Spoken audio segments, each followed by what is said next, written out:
Okay, everybody. So I do want to point out, you'll notice this table in Excel is missing the row that has X bar equals and S equals. You can't leave that in here if you're running Excel. You only put raw data in Excel, okay? I put that in there to help you with your note sheet to be able to fill in the means and standard deviations. But I do want to point that out. So everybody see that row is missing? Okay, and you also don't have the one at the bottom either. Everybody sees that? There's no X bar, no S. Okay, so again, I'm going to highlight everything. I'm going to go up here to data. I'm going to click data analysis, and I'm going to do two-factor with replication because each of these, males high protein, males low protein, has multiple data values for each of those categories, okay? So it's with replication. I click OK. Input range, I'm going to highlight it. Now look, this is important. How many rows per sample? So how many rows are male high protein? Then you also have to have 5 for females, okay? So I'm going to put a 5 right there, run an add 0.05, and then I'm going to do a new worksheet and click OK. So the beautiful thing about this one is you will notice, because you said it a while ago, it shows me males for high protein, low protein, and females high protein, low protein. But then again down here, it says sample columns interaction. So you again have to figure out which one was your columns, which means the sample would be the other. So if you look at that sheet, which one is my columns? These, which is protein or gender. Protein. So for columns right here, I'm going to put protein, which means sample right here is going to be gender. It was either male or female, right? So I'm not sure why it'll put high protein, low protein to show you the means. So see that mean variance? I need what? Let me zoom in because y'all are squinting. I apologize. Y'all should have just reminded me. I need standard deviation, which I can type right there. Standard deviation. I'm going to go right here. Equals SQRT parenthesis. I'm going to click that number and hit enter.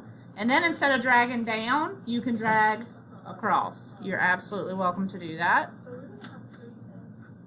So hold on 2 seconds. Let me finish this. Again, I need standard deviation. Equals SQRT parenthesis. Drag them over.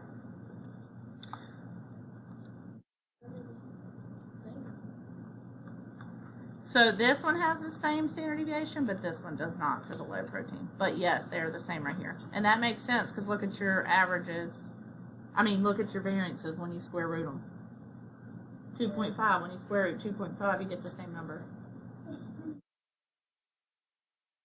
So the beginning of this one is the exact same as the last example where you compare the first factor, you compare the second factor. There's just one more additional piece. You have to see if there's an interaction between. Okay? So I don't know if you could hear her. She said, wait a minute, does that mean we're going to have 3 F's? Well, let's look.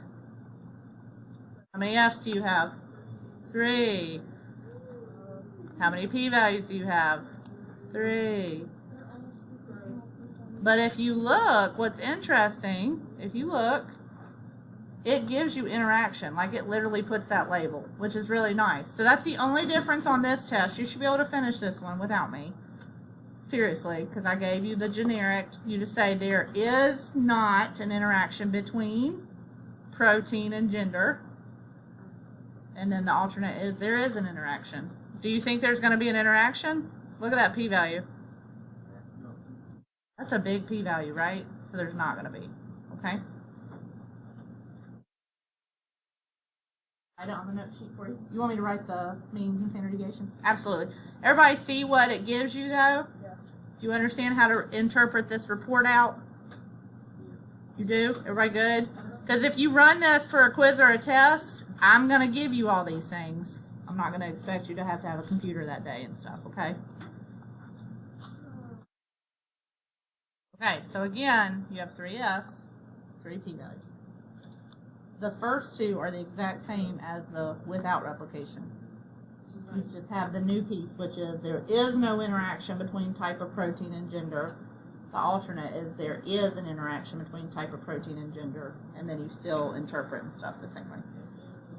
For that F statistic, I did write, that is a low number. That's why we get a big p-value.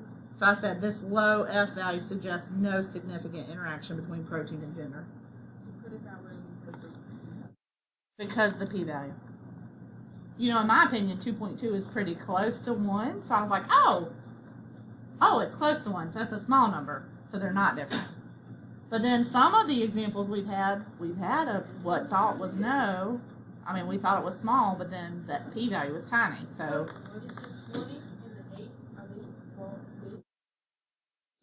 is the what?